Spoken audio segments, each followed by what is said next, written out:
Hello! Hello, I'm Heather. And I'm Ferg, and we are new old friends. Welcome back to episode 4 of Crimes on Centre Court. I mean, Fred does much better tennis noises than we do. Yeah. So what happened yesterday? Oh, yes. Oh, we lost Owen Owens. Owen Owens is gone. Poor Welsh Owen Owens impaled on a pole. Yeah, that does hurt, I've heard. Yeah, no. Never happened to me. Bad, sad times. But yes, this episode does contain some clues. Keep your eyes peeled. Well, they can't see it, Heather. Oh, no. Yeah, keep your ears peeled. Peel your ears. Keep peeled. Yeah, peel everything and enjoy the episode. Here we go.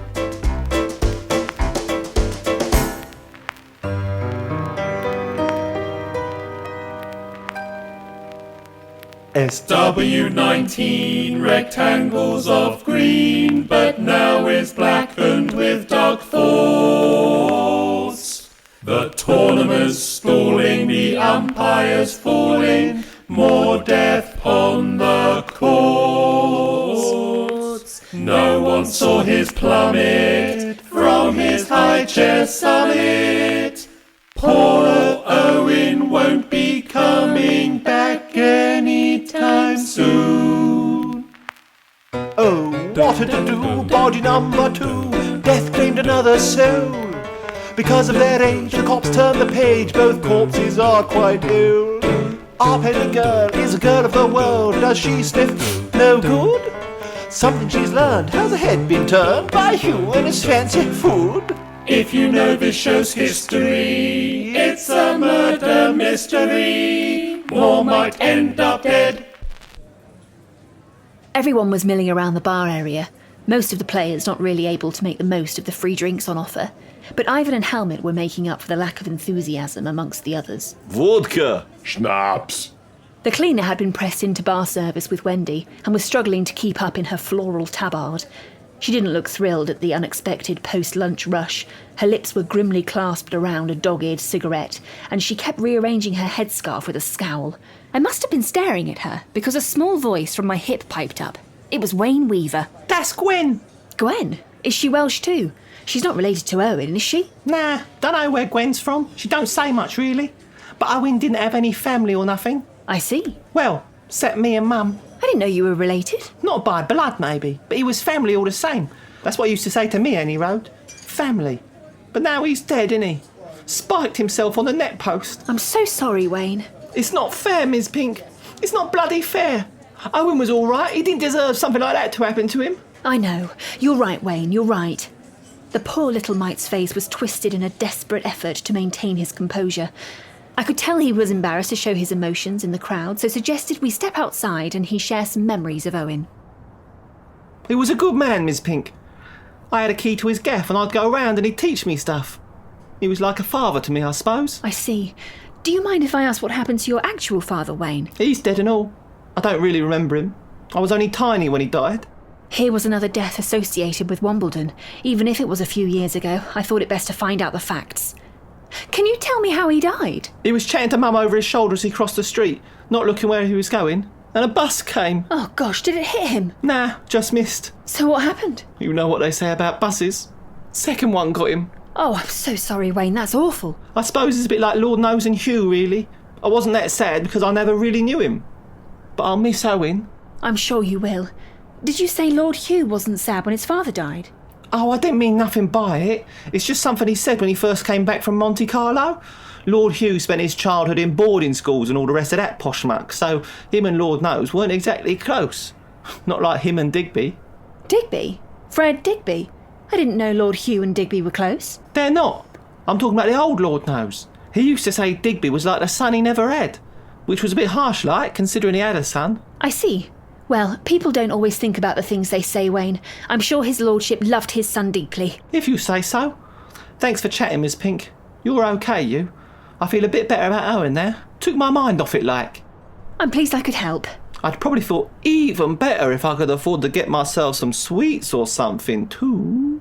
The boy was definitely feeling better. He was looking from me to my purse with wide, endearing eyes. The emotions of the young are elastic, and the thought of a gobstopper had perked him right up. I handed over a small amount of change and he dashed off with a quick thank you. As I watched his little legs in their grey shorts pumping their way out of the grand entranceway gates towards the shops, I was joined on the pathway by Perry. Hello, Penny girl. Everything all right with the whippersnapper? Just sad about his friend, but not so sad he didn't touch me for a bag of sweets. Can't blame the lad, I suppose. No, I suppose not. What are you doing out here? I thought you wanted to stay and enjoy the evening with your new friends. Well, it is appealing, but I thought you'd want to know something I just found out ASAP. Plus, my first match is the day after tomorrow. Let them have all the late nights and I'll get some rest in. Are you happy to drive me home, or do you need to say goodbye to Hugh? I didn't respond to his wheedling question and simply strode off towards where I'd parked the car.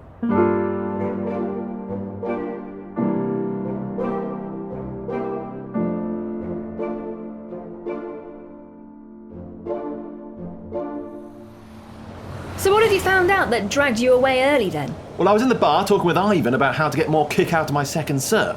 Apparently, if I just angle my racket head around at 30 degrees from the sideline, then I Perry! Not what you meant, of course. Sorry. Well, I found something out about one of my fellow competitors which might put some new light on the case. If it is a case. I'm not really convinced about it, to be honest.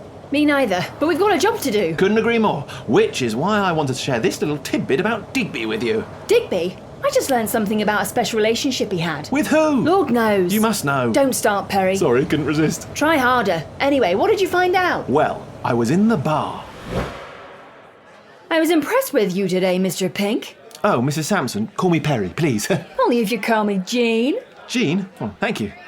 Yes, I was quite happy with the work on the court today before the, well, you know. Oh, God, don't remind me. I feel terrible about that scene we caused. Imagine, the last thing I said to the poor old guy was, "You're gonna get what's coming to you." I'm surprised the police didn't question me. Oh, I shouldn't think anyone would think any more than you're just a passionate player. I am, Perry. I am. Passion is so important, don't you think? Perry, is there a point to this story, or are you just keen for me to know you were flirting with Jean Sampson, a married woman? Flirting? I don't think we were flirting. Is that flirting? I don't think it was flirting. I'm not sure I even know how to flirt. You didn't think you knew how to play tennis either, but you're picking that up pretty quickly. Why was I snapping at Perry? He was free to talk to whoever he liked, however he liked. It was none of my business. I think I was probably just frustrated that I couldn't quite make sense of the case yet. Yes, that's what it probably was. Sorry, you can carry on with your story, please? Of course. Anyway, I was chatting with Jean, Mrs. Sampson, and then her husband, John, came over. Pink! I hope you're not trying to get my wife to give up any secrets, are you? They're hardly secrets, John. What secrets? Why would I be looking for secrets? On the way I play? Haven't you seen the draw? We're playing each other in the first round. Oh, those secrets. Of course those secrets, honey. What are you talking about? I'm not talking about anything. I'm going to powder my nose. See you around, Mr. Pink. Yes, lovely chatting with you, Jean. I hope she didn't embarrass herself with any stories about, She was perfectly pleasant. Why? What stories? Oh, nothing. She just gets carried away sometimes. Anyway, Pink, good luck. Yes, thank you. You too. Okay, so there's something odd going on between the Sampsons, but that's hardly unusual for a married couple. What does it have to do with Digby? I'm getting to that. After John sauntered back over the chat with Ingrid, Hugh and Notter, I took a look around the bar. Well, looking for you actually, Penny girl, as it goes, but I couldn't see you. I did spot Digby though, all alone off to one side, staring sadly at the bottom of his pint. I was about to head over when I felt a strong hand on my arm. It was Wendy tugging me back towards the bar. Leave him be, Mr. Pink. But he looked so sad. And he is. But best just leave him alone. He's got plenty of thinking to do. Owen's death coming so soon after he lost Lord knows will be hard on him. Was he close with Owen? A little, but it was his lordship, God rest him, that Digby will be mourning most. Now they were close. Well, there's a coincidence, Perry. I found out about Digby and Lord knows his close relationship this afternoon too. So you already know about the will? The will? According to Mrs. Weaver, Digby and the departed lord were so close there's a rumour the old man changed his will to leave the club and the tournament to Digby rather than Hugh. Or that he planned to at any rate. Does Hugh know? You know better about that than me. It would provide some sort of motive. For who? It's not like the old boy was going to be around for very much longer, so whatever's in the will wouldn't have had long until it came into effect. Why don't they know what's in the will already? Apparently there's some codicil about any reading taking place after the championship in the year he died. I see. This was new and interesting information. What if Digby knew or thought Lord knows had changed his will and didn't want him changing it back? Or, of course, Hugh could have heard somehow about his father's thinking and got to him before he made the changes. Or is there even a third option where Digby isn't listed as the full beneficiary, but added as a fallback if something should happen to Hugh? Something like a falling beam? Penny, you just missed our turning! Love 50, love 30, love 40, love game. Love 15, love 30, love 40, love game. Love 15, love 30, love 40, love game. The game is afoot, Perry's fighting fatigue, but there's intrigue. Will the wheel flatter to deceive? We trust Pen, but then again, can she think surrounded by All these men. Love 50, love 30, love 40, love game. Love 50, love 30, love 40, love game. Love 50, love 30, love 40, love game. The game is afoot, and as for Perry, well, he's getting very caught up in the game. But will his distraction Cause inaction. Love 50, love 30, love 40, love game. don't take your eye off the ball? Hello? Is this on? It is? Yeah. Last night after I'd got home from dropping Perry off, Thanks for the lift. I'm going to have a hearty pasta dinner. They call it carb loading, apparently. Ivan says it'll be good for me. I got a telephone call from Hugh. He and Wendy were making contact with everyone involved with the competition and asked us all to gather early the next morning back at Wimbledon. He said he couldn't exactly tell me what the meeting was about, but told me not to involve the press. It was to be kept hush-hush and on the QT, apparently. So here we all were, crammed into the wood-panelled conference room with the curtains still closed. All the players were here, Wendy and Hugh, of course, little Wayne sleepily rubbing his eyes, and even Gwen the cleaner come barmaid. Great. Well, thank you all for meeting with us this morning. We, that is to say, we, Wimbledon Tennis Club as a whole, well... Get on with it! Yes, today is last practice day. Time is tight. My hamstrings are tight. Quiet, Nutter. Right, yeah, absolutely. So, okay, here's the thing. Look, we're all very sad about the loss of Owen and Lord knows. And the reason Lord Hugh and I have called you all here is to discuss the best way forward. What are you meaning, Wendy Beaver? What I'm meaning, Ingrid, is whether or not the tournament should go ahead. Everyone in the room was startled. There was much opening and closing of mouths in shock. It was clear looking at the faces of the players, and I include Perry in that group by this point. They wanted the tournament to carry on as planned, but nobody wanted to be the one to say it. Eventually, Digby stood up slowly, and all eyes turned to him, unsure of what he was going to say. Well, look here. I mean, I say and all that. I don't want it to come over too rum or anything, but...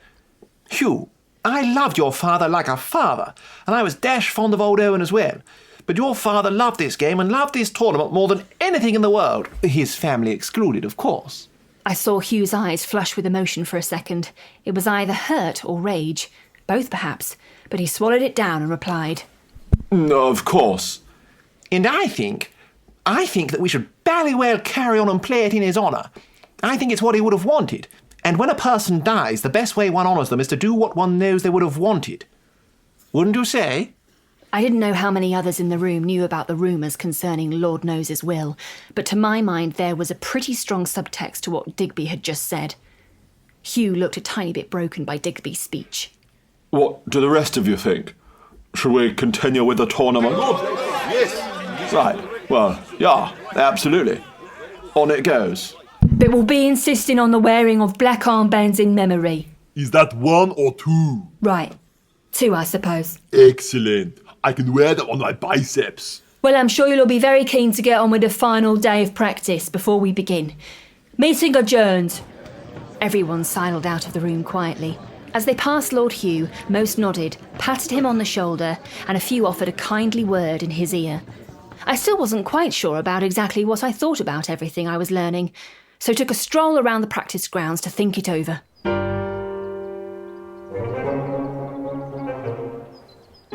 There's definitely some intrigue between Digby and Hugh in relation to the late Lord Knows's will. But enough to kill over? Also, Hugh had been in Monte Carlo gambling when his father died, so surely couldn't have been party to his death, could he? Unless he had an accomplice. I distracted myself by watching Perry warming up by exchanging rallies with Jean Sampson. At the end of one point at the net, Perry obviously said something hilarious because Jean threw her head back in a fit of laughter and leant over the net to slap Perry's chest. The sight didn't bother me at all, but it did make me wonder where Jean's husband was. I thought I'd seen him heading for one of the old practice courts way off at the edge of the club. It was barely used and had a high hedge grown up around it. As I approached, I could hear the sounds of effort I got used to hearing around the courts. When I was about 20 yards from the gate, I tripped on a tuft of grass on the overgrown pathway and fell. Ah! Oh, Penny Pink, are you okay? That was quite a fall you had there, girl. Here, let me help you up. The pair of them must have been having quite the rally, because both were flushed in the face. I thanked them as they lifted me to my feet and helped me to the clubhouse. But as I looked back through the open gate, I couldn't see any sight of a ball, or rackets for that matter. But I put it out of my mind. The case had given me bigger issues to focus on. Oh, right. Did you spot out those? Holy guacamole! The moly has been whacked. Wow. Yes, spotting all the clues. Are you keeping a notebook Did you like get Jenny them? from Gogglebox when she watches Line of Duty? We would love to hear your theories. We reckon episode 4 is about time where you could be just figuring out some theories of who done it. Something going on at the end there, isn't there? So hit us up on social media. You can find us on Twitter, At New Old Friends. on Instagram, At New Old Friends. and at Facebook. New Old Friends Theatre. I know, we couldn't Just get... to finish it Yeah. a bit differently. Anyway, big love to all of you, and we'll see you soon. Thank you. Bye-bye. Crimes on Centre Court is part of Comedy Whodunits for Your Ears and New Old Friends production. This series is made possible by the support of Arts Council England. It was written by Feargus Dunlop with sound and music from Fred Riding and featured the voices of Feargus Dunlop, Fred Riding and Heather Westwell. If you would like to learn more about the company, including dates for live theatre shows, visit newoldfriends.co.uk.